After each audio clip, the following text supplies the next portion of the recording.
Hey, good morning, Ragamuffin Radio and Mount Carmel Free Methodist Church. I just want to just take a few moments today and talk about a sensitive topic about gossip. And real quickly, a definition of gossip is talking to someone about a problem or situation with a person who's not part of the problem or part of the solution.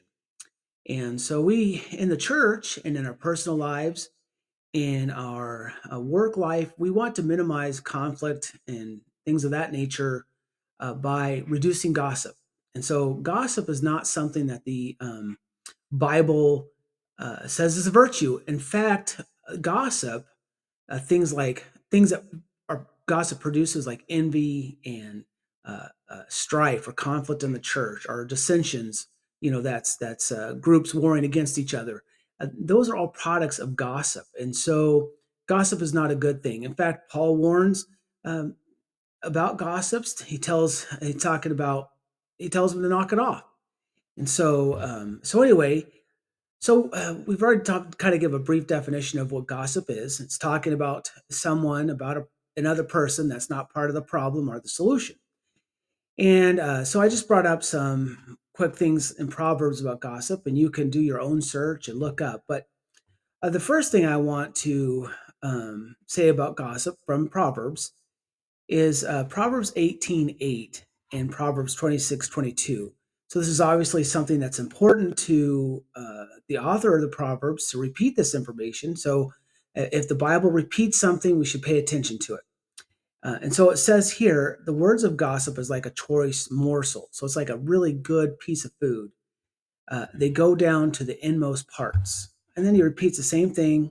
It's like a choice morsel. It goes down to the inmost parts. So what that means is that when we gossip about somebody to someone else, those people who hear our gossip then internalize that, and they will believe the gossip instead of the truth.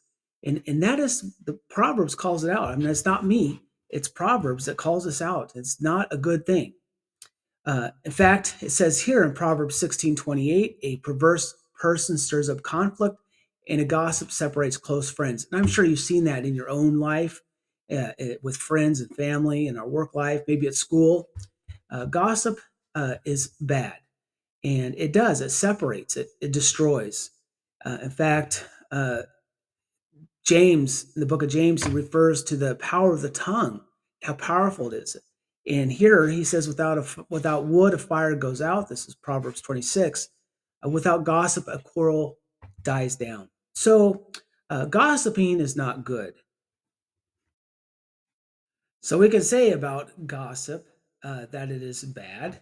And so, what is the solution to gossip? Well, the first thing in Galatians, where we read about the acts of the sinful nature, the acts of the flesh, or the fruit of the flesh. That's Galatians 5. We see Paul talking about staying in step with the Spirit, or life by the Spirit, or living by the Spirit.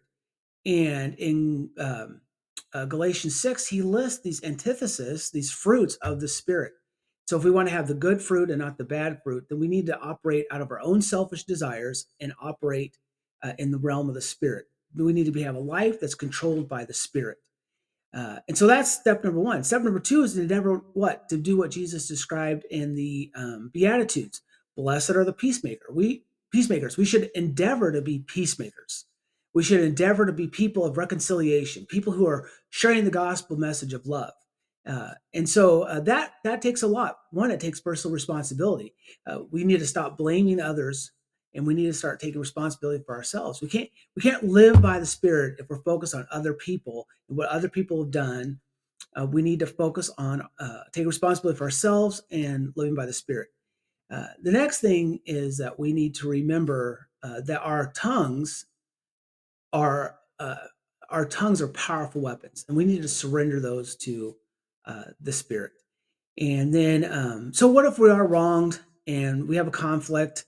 What is the right thing to do? Well, first of all, Psalms 37 says that we're not to fret when people do bad things or whatever. We're not supposed to anger or take revenge. We're supposed to trust in the Lord, delight in Him, trust what He says and does, and He will work on our behalf. That's step number one, to refrain from anger, to commit ourselves, to trust and delight ourselves in God. And then number two, if someone has done a personal offense against us, instead of running to other people and gossiping, right, about the conflict, because really that's all about ourselves. It's about getting vindication. Uh, it's about are justifying our own actions. Matthew, or Jesus describes in Matthew, of saying, go to your brother. First, go to your brother. If you remember, if you have something against your brother has something against you, he says, leave the altar, your gift at the altar, and go and be reconciled. That's number one. Number two, he says in Matthew 18 to go one on one and have a conversation of reconciliation. Uh, and that's the first step. When we have a problem, is to go to that person and not to gossip. And that's really hard because when someone hurts us, I mean, what we want, we want our pound of flesh. We want justification. We want someone to say, "Oh, it's okay, you're all right." And so, but the Bible says not to do that, and we should follow what the Bible says. Anyway, God bless you guys. I hope this your Sunday morning is good, and I hope everything is going well for you. God bless you, and say no to gossip and yes to the Spirit. Have a good and blessed day.